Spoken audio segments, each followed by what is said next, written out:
Hi രാവിലെ ആദ്യം തന്നെ നമുക്ക് കടലക്കറിക്ക് വയ്ക്കാം. തലേന്ന് കുതിർത്ത് വെച്ച് കടലയും ഒരു സവാളയും കുറച്ച് മഞ്ഞൾപ്പൊടിയും കുറച്ച് ഉപ്പും കുറച്ച് വെള്ളം കൂടെ ഒഴിച്ച് അതങ്ങ് അടുപ്പിലോട്ട് കയറ്റാം. പിന്നെ 3-4 ഫിസിൽ കേട്ടാൽ മതി. എൻ്റെ കയ്യിലാണെങ്കിൽ 5-6 ഫിസിൽ കേട്ടിട്ടുണ്ട്. ഞാൻ വീഡിയോ കണ്ടപ്പോഴാണ് ഞാൻ മനസ്സിലാക്കിയത്. പിന്നെ നല്ല തലവേദന ഉണ്ടായിരുന്നു രാവിലെ ചായ കുടിക്കാത്തതുകൊണ്ട്. പിന്നെ കുറച്ച് നേരം വെളിയിലോട്ട് ഇറങ്ങി നിൽക്കുകയെന്ന് വിചാരിച്ചു. അകത്ത് നല്ല ചൂടായിരുന്നു. വെളിയിലോട്ട് ഇറങ്ങിയപ്പോൾ ആ വെളുപ്പയും കലയും നല്ല ചൂടുണ്ടായിരുന്നു, തണുപ്പൊന്നുമില്ലായിരുന്നു. പിന്നെ നല്ല തലവേദന ഉണ്ടായിരുന്നു ചായ കുടിക്കാത്തതുകൊണ്ട്. പിന്നെ അങ്ങ് നിന്ന് കുറേ ഫിസിലായി. 1 2 3 4 5 6 ഫിസിലായി. പിന്നെ അതും കേട്ടോണ്ട് കുറേ നേരം അവിടെ തന്നെ നിന്ന്. പിന്നെ ഫിസിൽ കേട്ട് അതിൻ്റെ തലമണ്ടയ്ക്ക് ഒരു അടി എടുത്തിട്ട് അത് നിർത്തി അങ്ങ്. പിന്നെ ചായയൊക്കെ എടുത്ത് അടുപ്പിലിട്ട് വെച്ച് മറ്റടുപ്പ് വർക്കാവുന്നില്ല, അതുകൊണ്ടാണ് ഇപ്പുറത്ത് തന്നെ എല്ലാം കൂടെ വെക്കുന്നത്. പിന്നെ കടല വെന്തോ നോക്ക്, നല്ല വെന്തിട്ടുണ്ട്. 5-6 ഫിസിലായില്ല, അതുകൊണ്ട് തന്നെ നല്ല വെന്തിട്ടുണ്ട്.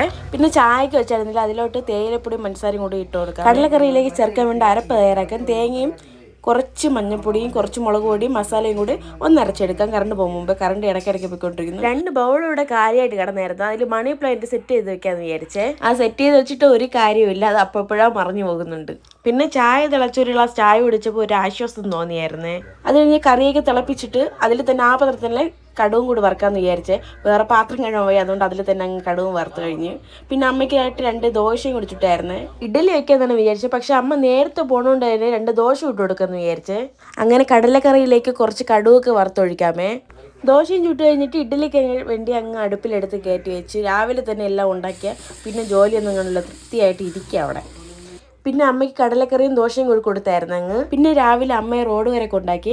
തിരിച്ചു വന്നപ്പോഴത്തേക്കും കണ്ട കാഴ്ചയാണിത്. അമ്പളിഭാവം ഇതുവരെ പോയിട്ടില്ലായിരുന്നു, സൂര്യ ഉദിച്ചു വരണതേ ഉള്ളൂ. കാണുന്നവരെല്ലാം പറ്റുമെങ്കിൽ സബ്സ്ക്രൈബും കൂടി ചെയ്യണമെന്ന്. അപ്പം അത്രേ ഉള്ളൂ. Okay, by.